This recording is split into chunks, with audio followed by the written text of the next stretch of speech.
ఇంకా కొంతమంది సన్నాసులు ఎలక్షన్ల లాభం కోసం మాట్లాడినారు. కాళేశ్వరం అంటేనే కమిషన్ల ప్రాజెక్టు అని చిల్లరవాగుడు, చెత్తవాగుడు, బజారు మాటలు చాలా మాట్లాడినారు.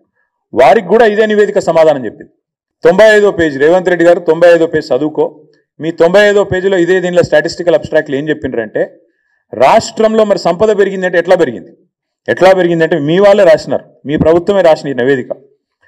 To achieve these objectives government has implemented policy initiatives such as flagship Kaleshwaram project and Mission Kakatiya to improve irrigation infrastructure, supply 24/7 power to farmers, investment support to farmers under Raitu Bandhu.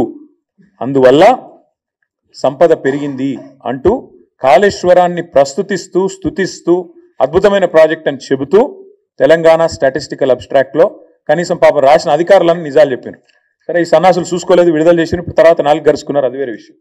ఇంకోటి, ఈ వ్యవసాయానికి సంబంధించి మీ నివేదికనే చెప్తా ఉంది స్పష్టంగా, రాష్ట్రంలో Kaleshwaram project కానీ machine Kakatiya లాంటి ప్రాజెక్టుల వల్ల కానీ ఎంత వ్యవసాయ విస్తరణ జరిగింది, ఎట్లా సంపద పెరిగింది. ఇప్పుడు నేను చెప్పాను తలసరి ఆదాయం పెరిగింది అని చెప్పాను, రాష్ట్ర జిఎస్డిపి పెరిగింది.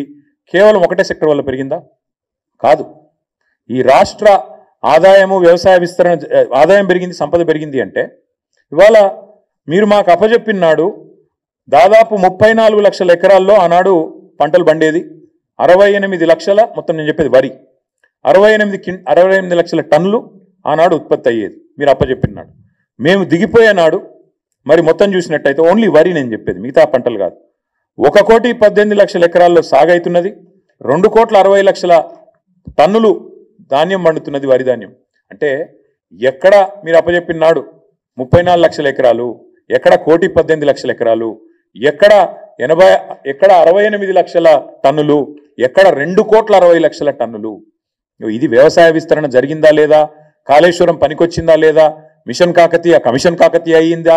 ఈ సొల్లువాగుడు వాగిన సన్నాసులందరూ దయచేసి కాంగ్రెస్ మిత్రులు చదువుకోండి, మీ ప్రభుత్వం ఇచ్చిన రిపోర్ట్ నేను కోరుతా ఉన్నాను.